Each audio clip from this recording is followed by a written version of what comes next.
Alam ng lahat na may 6 na sangay ang militar ng US. Ang Army, Navy, Marines, Air Force, Coast Guard at Space Force. Akala ng lahat, kapangyarihan ng Amerika ay pinapakita lang sa multi-bilyong aircraft carrier, stealth fighter at batalyon ng Marines na sumisira ng pinto. Pero kung titignan mong mabuti ang pinakabagong budget request ng Pentagon, merong kakaiba. Isang anomalya. Napakalaking halaga ng pera, higit pa sa taunang budget ng US Marine Corps. Hindi ito pag-aari ng Army, hindi ito pag-aari ng Navy, at hindi rin ito pag-aari ng Air Force. Pinopondohan nito ang isang opisina na karamihan sa mga Amerikano ay hindi pa naririnig. Ang misyon ng opisina na iyon ay labanan ang susunod na digmaan kaugnay ng Taiwan. Tinatawag itong Defense Autonomous Warfare Group o DOG sa pinaikling pangalan. Itinayo ito ng palihim, hindi pinagboto, at ito ang kinabukasan ng pakikidigma ng US.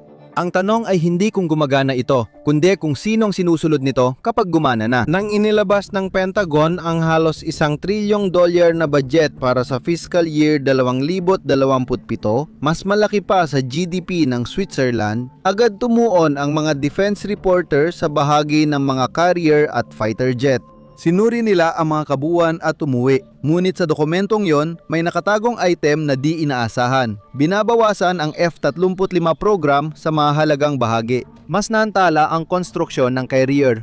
Mas mabilis ding tinatanggal ang mga lumang Reaper drone squadron kaysa plano. Nade-delay, binabawasan o nire-restructure ang legacy system, ngunit tumaas pa rin ang kabuuang budget. Ang ganitong klase ng paglago ay hindi nangyayari sa depensa, hindi sa panahon ng kapayapaan at siguradong hindi sa ganitong kalakihang antas. Hindi pwede bawasan ang fighter, i-delay ang carrier, pabagalin ang paggawa ng barko at i-retire ang lumang sistema habang pinakamataas ang paggasto sa kasaysayan. Isa lang ang lumalabas sa bilang. Napakalaking halaga ng pera ang inaalis mula sa mga lumang arsenal at inililipat sa ibang bagay. Isang bagay na hindi lumabas sa detalye ng budget, hindi napansin ng mga trade publication ng depensa at hindi nakita ng cable news. Hindi rin napansin ng congressional staff na gumawa ng markup dahil wala ang pera sa inaasahan nilang lugar. Kung binabawasan ng Pentagon ang lumang puwersa at gumagastos ng higit kaysa dati, malinaw na tanong, ano nga ba ang kanilang binubuo? Ang nagpakakaiba sa anomalya ay hindi lang ang laki nito, kundi pati na rin ang bilis. Kadalasan, ang malalaking pagbabago sa budget ng Pentagon ay dahan-dahang nangyayari sa loob ng maraming taon o dekada. Maraming kongresista ang nabubuo ang karera sa pagprotekta ng mga kasalukuyang programa laban sa pagkaantala. Matagal ding lumaki ang produksyon ng F-22.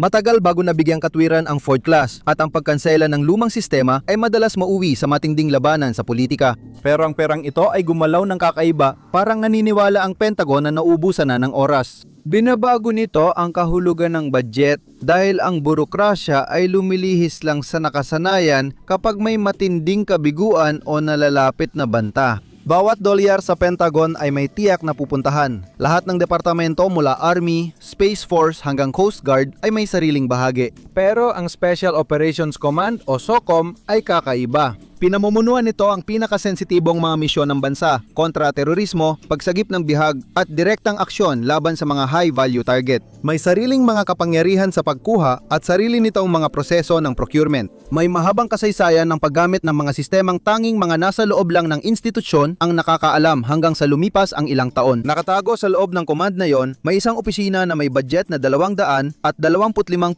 milyong sa 2025.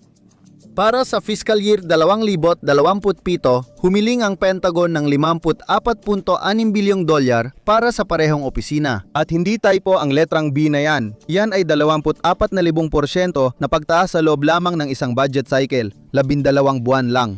Ito ang pinakamalaking pagtaas sa loob ng isang taon kumpara sa anumang programa o opisina sa buong Pentagon. Ihambing mo yan sa mga Marines. Ang kanilang hiling para sa parehong taon ay umabot sa 52.8 bilyon bawat Marine sa base sa buong mundo, ang mga helicopter, ang mga amphibious na barko, ang mga sweldo, ang pagsasanay, lahat yan ay pinondohan halos kapareho ng halaga ng anomalya. Ang parehong kahilingan sa budget ay naglalaman ng isa pang bago, isang nakalaang bahagi para sa mga autonomous na sistema sa buong kagawaran ng tanggulang pambansa. Bilyon-bilyon ang inilaan para sa aerial drone, autonomous na sasakyang pandagat, ground robot at software na nag-uugnay sa mga ito. Hindi basta-basta lumilitaw ang ganitong halaga. Lahat ito ay sinadya, ang destinasyon, lokasyon at halaga. May tao sa Pentagon na pumipirma ng tseke at napagpasyahan nilang kulang ang kasalukuyang inventaryo para sa susunod na digmaan. Hindi ito sasapat. Sundan mo ang pera at mauwi ito sa programang Replicator. Kadalasan, ang mga programa ng Pentagon ay may malilimutang acronym, pero ang Replicator ay may kahulugan na agad sa pangalan pa lang. Ibig sabihin nito ay eksaktong tunog. Ito ay sistemang dinisenyo para mabilis gumawa ng libu-libong magkakaparehong unit. Inanunsyo ang Replicator noong Agosto ng 2023. Layunin na magpalaganap ng libu-libong autonomous na sistema sa iba't ibang larangan sa loob ng halos 2 taon. Ang maikakabit na susi dito ay tumutukoy ayon sa Pentagon sa bagay na inaasahang masisira o mamamatay. Isang sandatang mura at pwedeng mawala, kabaliktaran ng F-35. Ang tradisyonal na pagbili ng Pentagon ay dumadaan sa JCIDS o Joint Capabilities Integration and Development System. Dito ginagawa ang validation panel, testing review at marami pang Congressional Oversight Committee. Karaniwang inaabot ng 7 hanggang 10 taon ang paggawa ng malaking sandata ng US. Inilunsad ang programang F-35 noong 2001. Hindi umabot sa paunang kahandaan sa labanan ang unang eskwadron hanggang 2015. 14 na taon. Target ng Replicator ay 18 hanggang 24 na buwan. Para maabot ang timeline na yan, nilaktawan ng Replicator ang JCIDS ng buo. Gumamit ito ng espesyal na kapangyarihan sa pagkuha na karaniwan para sa emerhensya ng Pentagon. Nangako ang Pentagon ng libu-libong sistema sa 2025. Napag-alaman ng mga analyst na sumusubaybay sa programa na daan-daan lang ang talagang naabot ang makabuluhang antas ng kahandaan. Ito ay dahil sa mga problema sa hardware, issue sa supply chain at mga pagkabigo sa software bukod sa iba pa. Pagkatapos, binago ng Ukraine ang lahat. Sinimulang wasakin ng murang quadcopter ang milyong-pisong mga tangke. Ang inaasahan tradisyonal na panalo ng Russia noong 2022 ay nauwi sa digmaang pinangunahan ng mga drone. Pinatras ng mga Sea Drone ang Black Sea Fleet at tinalo ng desentralisadong produksyon ang tradisyonal na defense contractor. Pagsapit ng 2025, iniulat na nakakagawa na ang Ukraine ng hanggang 100,000 murang attributable na sistema bawat buwan. Isang murang drone ang sumisira ng mga sistemang sandata na dekada ng ginawa, mas mura pa ito sa second-hand na kotse. Ang pagkaunawang iyon ay gumiba sa mga dekadang palagay ng Pentagon dahil maaring gumana rin ang parehong equation laban sa mga American carrier, jet at tangke. Kaya, sa halip na itigil ang Replicator matapos magmintis ng target, pinalawak pa ng Pentagon ang konsepto. Hindi ito ang huling programa. Ito ay isang prototype at ang mga prototype ay umiiral para sa isang dahilan upang subukan kung ang isang ganap na bagong modelo ay kayang mabuhay kapag hinarap ang realidad. Mas mahalaga ang natutunan ng Pentagon sa Replicator kaysa sa hindi pagtupad sa deadline. Nalaman niya na mas mabilis mag-develop ng armas ang Silicon Valley kaysa maaprubahan ng tradisyonal na sektor ng depensa ang mga PowerPoint slide. Kaya ng startup magbisenya ng hardware sa ilang linggo o maglabas ng software updates magdamag. Ang traditional na procurement ay para sa mga sistemang matagal gumagana, pero sobrang bilis ng pagbabago sa autonomous warfare kaya hindi na ito nababagay. Binabago ng autonomy ang ibig sabihin ng sandata. Sa modernong kasaysayan ng militar, plataporma ang sentro, tulad ng tangke, destroyer at stealth bomber. Ang pisikal na makina ang mahalaga noon. Ngayon, mas mahalaga na ang software kaysa sa chassis na nagdadala nito. Ang frame ng drone ay maaring palitan sa loob ng ilang oras. Hindi madaling palitan ang autonomy stack na nagkokoordina ng libu-libong sistema. Ibig sabihin, itinuturing na ng Pentagon ang code tulad ng dati nilang pagtingin sa nuclear submarine, isang estratehikong kalamangan na kayang magbago ng balanse ng kapangyarihan. Anduril, Shield AI, Saronic, Skydio, karamihan ay gawa ng software engineer at startup founder, hindi ng dating defense executive.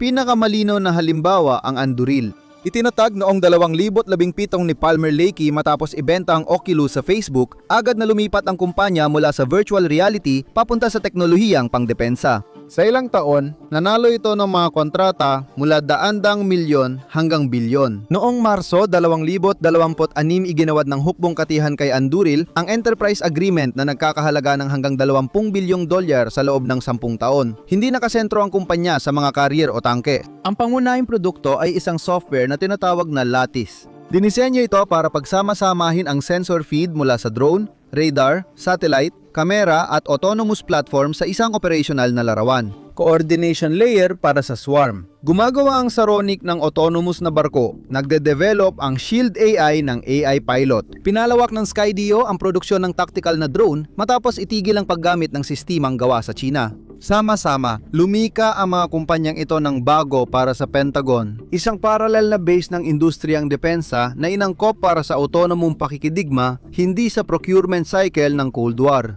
Agad na pumasok ang venture capital. Bilyon-bilyong dolyar ang inilaan sa teknolohiyang depensa mula 2022 hanggang 2025.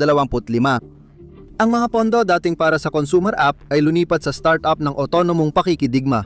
Nananatili pa rin ang malalaking prime contractor at hindi sila mawawala. Nagbago na ang sentro ng procurement. Hindi na sa Bethesda o Arlington dumadaloy ang pangunahing pondo ng Pentagon. Dumadaloy ito papunta sa Costa Mesa, Austin, San Diego at sa 5 milyong square foot na pasilidad sa Pickaway County, Ohio na tinatawag na Arsenal 1. Diyan nagsimulang gumawa ang Anduril ng Fury combat drones noong Marso ng 2026 3 buwan nang mas maaga sa schedule. Ang sentro ng industrial na bigat ay nagsimulang lumayo mula sa malalaking shipyard at lumipat patungo sa mga pabrika ng robotics, mga campus ng software at mga linya ng pagpupulong ng drone at nagsimulang magbago ang sistema ng tauhan ng Pentagon kasabay nito. Nagsimulang mag-ikot ang mga software engineer sa platapormang depensya na Gig Eagle. Hindi sila sundalo kundi coder. Humigit kumulang 4,000 at 500 na mga engineer ang nakaikot noong inilunsad ito noong Abril ng 2020 at umakyat ito sa mahigit 13,000 pagsapit ng kalagitnaan ng 2025. Hindi na lang sundalo ang nire-recruit ng Pentagon kundi pati bandwidth sa pagko-code. Hindi mass mobilization kundi network mobilization lang. Pero para saan nga ba lahat ito? Anong klaseng kalaban ang nangangailangan ng puwersa na mas mukhang startup kaysa hukbo? Ang sagot ay nasa Pasipiko.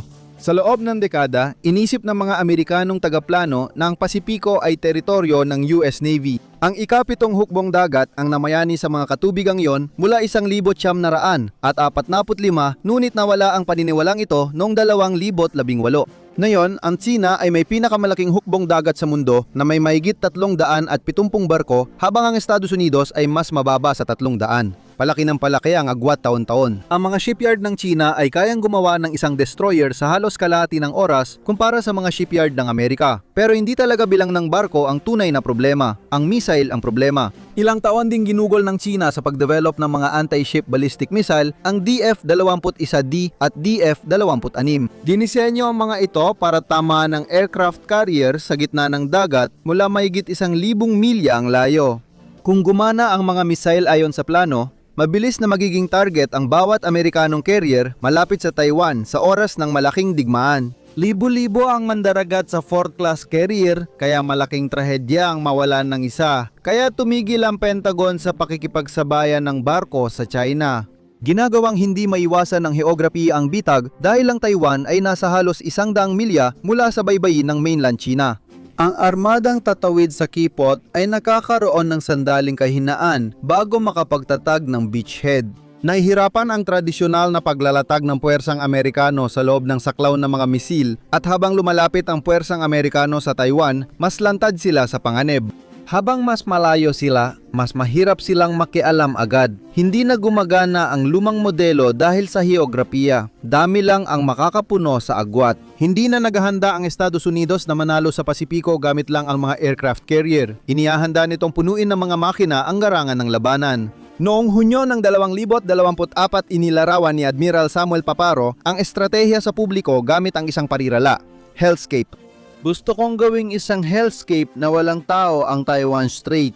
Kung magsimula ng pananakop ang China, agad na pupunuin ng Estados Unidos ang kipot ng mga autonomous na sistema, libo-libo ang naghihintay lang. Layunin na gawing masakit ang desisyon ng China sa pagsakop para mapilitan ang Beijing na magbago ng isip. Gusto nilang bigyan ng oras ang militar ng Taiwan para maghanda at magukay ng mga depensibong posisyon at makapwesto ang mga puwersang Amerikano nang walang pressure. Nakakagulat kung gaano karami ang kailangan para gumana ang hellscape. May sapat na autonomous na sistema sa kipot na hindi makakagalaw ang barko ng China ng 300 talampakan nang hindi nadaanan ang sensor o warhead. Isipin mo ang lawak na ibabaw ng Manhattan, bawat parke, bawat kalsada, bawat bubong.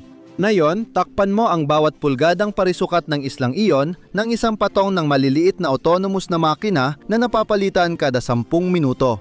Iyan ang densidad na gusto ng hellscape. Wala pang naitalang autonomous na digmaan sa ganitong antas. Ipinakita ng Ukraine ang bahagi ng hinaharap na ito.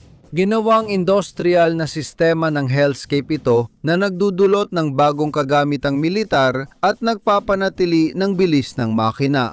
Ang Carrier Strike Group ay ilang buwang ginagamit bago kailangan ng maintenance. Sa autonomous na digmaan, mabilis masira ang kagamitan, bumabagsak ang drone, nasisira ang sensor at humihina ang baterya. Sinisira ng electronic warfare ang software at nagpapasira ng mga bahagi ng kagamitan. Dagana lang ang hellscape kung mas mabilis dumating ang mga pamalit na sistema kaysa mapinsala ng kalaban. Kasama sa kill chain ang mga pabrika. Nagiging estratehiko ang supply chain. Mahalaga ang papel ng software engineer sa operasyon. May saysay na ang mga numero sa budget. Hindi na prototype ang pinopondo ng Pentagon, kundi ang bagong henerasyon ng pakikidigma. Pinopondohan na nila ang produksyon dahil gumagana lang ang autonomous na pakikidigma kung umiral na ang mga sistema bago pa magsimula ang bigmaan. Hindi ka na makakagawa ng swarm pag lumipad na ang mga misil. Dito na pumapalpak ang plano. Ang mga estruktura ng militar ng Amerika ay dinisenyo ayon sa bilis ng desisyon ng tao. Isang admiral lang ang namumuno sa Navy Carrier Strike Group. Ang Air Force Fighter Wing ay pinamumunuan ng koronel habang ang Army Battalion ay ng lieutenant colonel. Pareho silang sumusunod sa chain of command na sinusukat sa minuto at oras. Ang hellscape ay hindi gumagana sa oras ng tao. Kapag libu-libong autonomous na sistema ang sabay-sabay kumikilos sa Taiwan Strait, walang admiral na makakapagbigay ng pahintulot sa bawat engkwentro. Dapat matukoy ng mga sistema ang banta, magkoordina ng tugon, at kumilos sa loob ng ilang milisegundo na nangangailangan ng ibang estruktura ng pamumuno. Sa tradisyonal na militar, mabagal magbago ang doktrina at utos ay bumababa sa mga ranggo. Kayang baguhin ng autonomous na sistema ang kilos sa pamamagitan ng software update na ipinapadala kahit saan sa ilang minuto. Maaring baguhin ng isang targeting model na binago sa California ang kilos sa labanan sa Pasipiko bago magumaga. Ibig sabihin, mas mabilis magbabago ang mga digmaan sa inaharap kaysa sa kayang unawain ng tao. Hindi dahil mulat ng mga makina, kundi dahil mas mabilis ang software cycle kaysa sa burokrasya ng militar. Ang doktrina ng Pentagon sa autonomong sandata ay nagtatakda na dapat may tamang antas ng paghusga ng tao sa paggamit ng puwersa. Sinadyang gawing malabo ang parira lang iyon at direkta ang pagsasalin. Maaring aprubahan ng isang admiral ang mga patakaran. Atakihin ang anumang sasakyang dagat sa loob ng itinakdang sonang ito na tumutugma sa mga pamantayan ng pag-uuri na ito. Pagkatapos, ang mga drone mismo ang nadedesisyon sa loob ng kahon.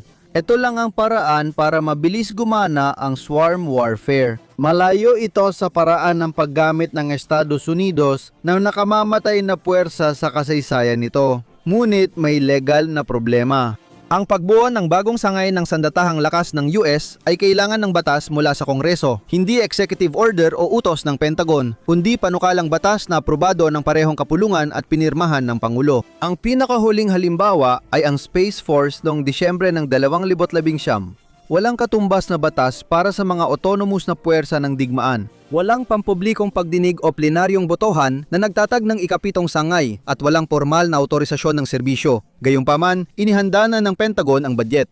Kumuha na ito ng tauhan mula sa tech company at naisulat na ang planong pandigma para sa Pasipiko, kaya lumitaw ang tunay na tanong, kung hindi naman inaprubahan ng Kongreso ang bagong sangay, ano nga ba talaga ang bagay na ito?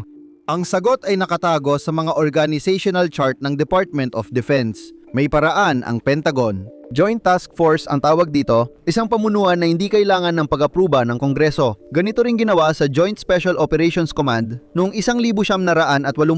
Umiiral pa rin ang utos na yon hanggang ngayon at ginagamit ulit ito ng Pentagon. At ang DOG ay eksaktong ganong paraan. Ang 54.6 bilyong dolyar na opisina na nasa loob ng Special Operations Command. Ang nakatagong destinasyon ng budget na mas malaki pa kaysa sa Marine Corps. Ang mga ulat na may kaugnayan sa FY 2027 budget ay naglarawan sa DOG bilang sentro ng isang hinaharap na Autonomous Warfare Command Structure, isang kapantay ng US Cyber Command. Hindi opisyal na sangay ng militar pero unti-unti nang gumagana na parang isa. Ang mabilis na paraan ng pagkuha at proteksyong politikal mula sa tradisyonal na serbisyong naglalaban para sa budget. Isang bersyon para sa Southern Command ay ginagawa na rin. Noong unang bahagi ng 2026, inanunsyo ang Southern Command Autonomous Warfare Command o SOC. Makikipag-ugnayan ito sa DOG para sa drone operations kontra droga sa Latin America. Dalawang regional na Autonomous Warfare Command. Wala silang legal na kinikilalang serbisyo pero pareho silang may sariling unmanned na puwersa. Kulang na lang ay formal na pagkilala ng Kongreso. Marahil sinadya talaga ang kalabuan. Ito na ang ikapitong sangay ng militar sa lahat ng aspeto maliban sa pangalan. Mas mahirap busisiin ng Kongreso ang puwersang walang pangalan. Nahihirapan din ang pangangasiwa at mas nahihirapan din itong imapa ng mga dayuhang ahensiya ng paniktik. Ang Russia at China ay may mga ahensyang paniniktik na laging minomonitor ang lakas militar ng Amerika at alam kung ilang F-35 ang ginagamit ng Air Force. Alam nila kung ilang submarino ang nakadaong sa Pearl Harbor sa kahit anong araw. Mas kaunti ang nalalaman nila tungkol sa isang puwersang walang sariling gusali o serbisyo. Mas malalim ang epekto kaysa sa mga papeles sa opisina. Nabuo ang DOG sa ilang buwan at pinondohan gamit ang accounting categories na hindi pamilyar sa karamihan ng mga Amerikano. Tinutukoy nito ang isang digmaan na hindi alam ng karamihan sa mga Amerikano na inihahanda ng Pentagon. May tunay na epekto ang pagbuo ng ganitong puwersa. Una ay ang pangangasiwa. May nakasanayang paraan ang mga komite ng Kongreso sa pagsusuri ng mga serbisyo. Ang House Armed Services Committee ay may mga subkomite para sa Tactical Air, Sea Power at Strategic Forces. Wala namang subkomite para sa Autonomous Warfare. Pinamunuan ni na Senator Roger Wicker at Mike Rogers ang House Armed Services Committee. Pareho nilang hinikayat ang pag-iingat sa malalaking pagbabago sa estruktura ng walang malinaw na pangangasiwa pero hindi nila hinarang ang budget. Sumunod dito, ipinatupad dito. Ang isang opisina na gumastos ng 225.7 milyong dolyar noong nakaraang taon ay walang sapat na tauhan sa kontrata para magastos ang 54.6 bilyong dolyar sa loob ng 12 buwan. Hindi naabot ng replicator ang mga target nito. Hinuhulaan ng mga defense analyst na mas mababa sa 60% ng budget ng DOG ang magagastos sa unang taon. Ang pangatlo ay ang paglala. Mabagal gumalaw ang mga carrier at bomber. May oras ang mga diplomat para sa negosasyon. Nakaprograma na ang isang grupo ng autonomous na sistema. Maaring mapunta ang mga leader politikal sa digmaan na sinimulan ng mga makina bago pa magamit ang diplomasya kapag lumampas sa hangganan at kusang umatake ang mga ito. Sa unang bahagi ng 2030 mananatili ang Ford class, pero magbabago ang misyon nila. Hindi na papasok ang mga carrier sa Taiwan Strait. Habang naghihintay sila sa labas ng missile envelope, magpapadala sila ng unmanned system bilang command nodes ng swarm na kayang gumana sa malalayong distansya. Lilipad pa rin ang ilang piloto ng fighter jet pero mas konti na sila. Ang tungkulin nila ay pamahalaan ng formation ng autonomous wingmen sa halip na magpalipad ng sariling jet sa delikadong himpapawid. Aktibo pa rin ang mga Marines, ngunit mas maliit at kalat na ang kanilang landing force.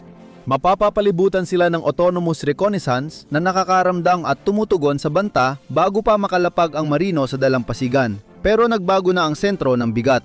Hindi na paggawa ng bagong fighter o carrier ang pinakamahal sa budget ng Pentagon, kundi paggawa ng swarm. Ang labang inaasahan sa Washington ay para sa Taiwan at di na nila tiwala na kayang manalo rito ang estruktura ng puwersa mula ika-20 siglo. Ito ay mapapanalunan o matatalo ng isang puwersang binuo ng Pentagon sa harap ng lahat. Sa likod ng isang linya ng budget na walang nakapansin, sa loob ng isang Special Operations Command na hindi kailanman nagsabi ng hayagan kung para saan ito binubuo. Isang militar na sangay sa lahat maliban sa pangalan. Maaring magsimula ang susunod na malaking digmaan ng mga makapangyarihang bansa sa isang makinang pumipili ng target ng mas mabilis kaysa kayang pigilan ng tao. Ang kodigo ang magpapasya ng resulta bago pa man makarating ang mga tao. Operasyonal na ang ikapitong sanggay. Hindi lang ito opisyal na inihahayag sa ngayon. Salamat sa pagsama ngayon. Sana nagustuhan mo ang video. Kung gusto mo pa ng ganito, mag-subscribe at i-on ang notifications. Malaking tulong ito. Salamat ulit. Makita tayo sa susunod dito sa MEPEC.